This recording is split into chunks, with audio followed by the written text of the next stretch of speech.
ಎಲ್ರಿಗೂ ನಮಸ್ಕಾರ ಸ್ನೇಹಿತರೆ, ಅಡುಗೆ ಚಾನಲ್ಗೆ ಸ್ವಾಗತ. ಇವತ್ತು ಪಾಲಕ್ ಪನ್ನೀರನ್ನು ಹೇಗೆ ಮಾಡ್ಕೊಳ್ಳೋದು ಅಂತ ತೋರಿಸ್ಕೊಡ್ತೀನಿ. ತುಂಬ ರುಚಿಯಾಗಿರುತ್ತೆ.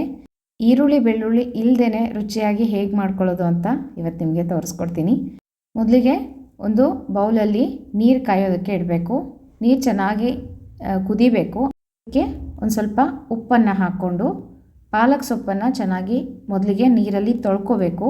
ಮಣ್ಣೆಲ್ಲ ಇರುತ್ತೆ, ಅದನ್ನೆಲ್ಲ ಕ್ಲೀನ್ ಮಾಡಿಕೊಂಡು ಈ ಸೊಪ್ಪನ್ನು ಕುದಿಯೋ ನೀರಿಗೆ ಹಾಕಬೇಕು. ಹೀಗೆ ಸೊಪ್ಪನ್ನು ಹಾಕಿ ಒಂದೆರಡು ನಿಮಿಷ ಬೇಯಿಸ್ಕೊಂಡ್ರೆ ಪಾಲಕ್ ಸೊಪ್ಪು ತುಂಬ ಬೇಗನೆ ಬೇಯುತ್ತೆ. ಪಾಲಕ್ ಸೊಪ್ಪು ಬೇಯೋಷ್ಟರಲ್ಲಿನೇ ನಾವು ಒಂದೆರಡು ಟೊಮೆಟೋವನ್ನು ಚೆನ್ನಾಗಿ ಹಣ್ಣಾಗಿರಬೇಕು ಟೊಮೆಟೊ ಮಿಕ್ಸಿಗೆ ಹಾಕ್ಕೊಂಡು ಈ ಥರ ಪ್ಯೂರಿ ರೆಡಿ ಮಾಡ್ಕೋಬೇಕು. ಟೊಮೆಟೊ ಪ್ಯೂರಿ 2 ಅಥವಾ 3, ಚಿಕ್ಕದಾಗಿದ್ದರೆ 3 ತೊಗೊಳ್ರಿ, ದೊಡ್ಡದಾಗಿದ್ದರೆ 2 ಟೊಮೆಟೊ ಸಾಕಾಗುತ್ತೆ.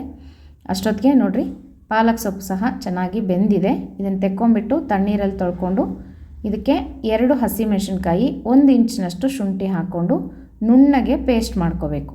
ಈ ಥರ ನೋಡಿರಿ ಎಷ್ಟು ಗ್ರೀನಾಗಿ ಕಲರ್ ಬಂದಿದೆ.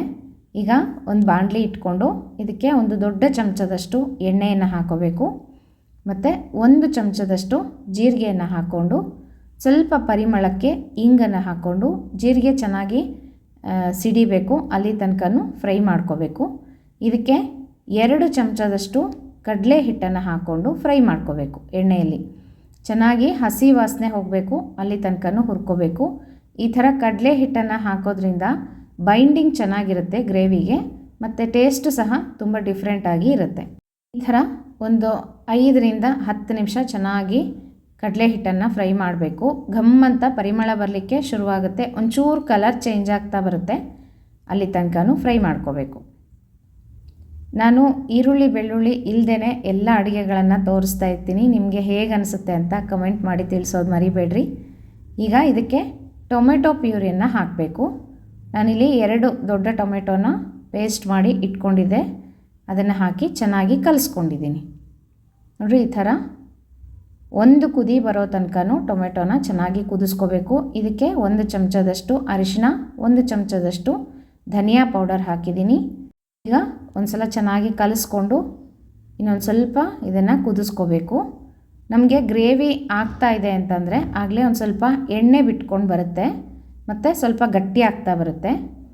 ಇದಕ್ಕೀಗ ಖಾರಕ್ಕೆ ಅಚ್ಚ ಖಾರದ ಪುಡಿ, ಅದಕ್ಕೋಸ್ಕರ ನೀವು ನೋಡಿಕೊಂಡು ಹಸಿಮೆಣಸಿನ್ಕಾಯಿನ ಹಾಕೋಬೇಕು. ಈಗ ಅಚ್ಚ ಖಾರದ ಪುಡಿ ಹಾಕಿ ಚೆನ್ನಾಗಿ ಕಲಿಸ್ಕೊತಾ ಇದ್ದೀನಿ. ಈಗ ನೋಡಿರಿ ಗ್ರೇವಿ ಗಟ್ಟಿ ಆಗ್ತಾ ಬರ್ತಾ ಇದೆ. ಹಾಗೆಯೇ ಎಣ್ಣೆ ಸಹ ಈ ಥರ ಬಿಡ್ತಾ ಬರುತ್ತೆ. ಆವಾಗ ನಮಗೆ ಗ್ರೇವಿ ರೆಡಿ ಆಗಿದೆ ಅಂತ ಗೊತ್ತಾಗುತ್ತೆ. ಈಗ ಇದಕ್ಕೆ ಪಾಲಕ್ ಸೊಪ್ಪು ರುಬ್ಬಿ ಇಟ್ಕೊಂಡಿದ್ವಲ್ಲ ಅದನ್ನು ಹಾಕಬೇಕು. ಸ್ವಲ್ಪ ನೀರನ್ನು ಹಾಕಿ ನೋಡಿರಿ ಈ ಥರ ಚೆನ್ನಾಗಿ ಕಲಿಸ್ಕೊಂಡ್ಬಿಡಬೇಕು.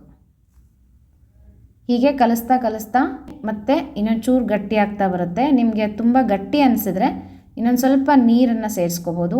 ನೀವು ಗ್ರೇವಿ ಹದ ನೋಡಿಕೊಂಡು ನೀರನ್ನು ಹಾಕೋಬೋದು. ನೋಡಿರಿ ಇದಕ್ಕೆ ರುಚಿಗೆ ತಕ್ಕಷ್ಟು ಉಪ್ಪನ್ನು ಹಾಕ್ತಾಯಿದ್ದೀನಿ. ಒಂದು ಅರ್ಧ ಚಮಚದಷ್ಟು ಗರಂ ಮಸಾಲ ಪೌಡರನ್ನು ಹಾಕಿದ್ದೀನಿ.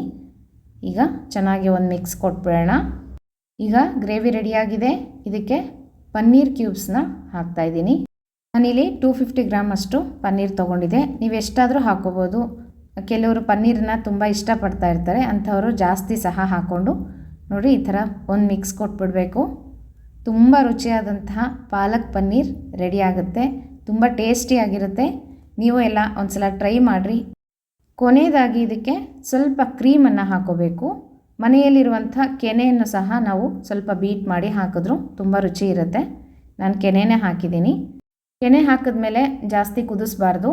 ಸ್ಟವ್ ಆಫ್ ಮಾಡ್ಕೊಂಬಿಟ್ಟು ಇದಕ್ಕೆ ಸ್ವಲ್ಪ ಕೊನೆಯದಾಗಿ ಕೊತ್ತಂಬರಿ ಸೊಪ್ಪನ್ನು ಹಾಕ್ಕೊಂಬಿಟ್ರೆ ತುಂಬ ರುಚಿಯಾದಂತಹ ಪಾಲಕ್ ಪನ್ನೀರ್ ರೆಡಿಯಾಗುತ್ತೆ. ಚಪಾತಿ, ರೋಟಿ, ನಾನು, ಕುಲ್ಚಾ ಎಲ್ಲದಕ್ಕೂ ಚೆನ್ನಾಗಿರುತ್ತೆ. ಚಪಾತಿ ಪೂರಿಗೂ ಸಹ ಚೆನ್ನಾಗಿರುತ್ತೆ. ಟ್ರೈ ಮಾಡಿರಿ ಸ್ನೇಹಿತರೆ. ರುಚಿ ಹೇಗಿತ್ತು ಅಂತ ತಿಳಿಸೋದು ಮರಿಬೇಡ್ರಿ. ಮತ್ತೆ ಮುಂದಿನ ವಿಡಿಯೋ ಒಟ್ಟಿಗೆ ಸಿಗ್ತೀನಿ. ನಮಸ್ಕಾರ.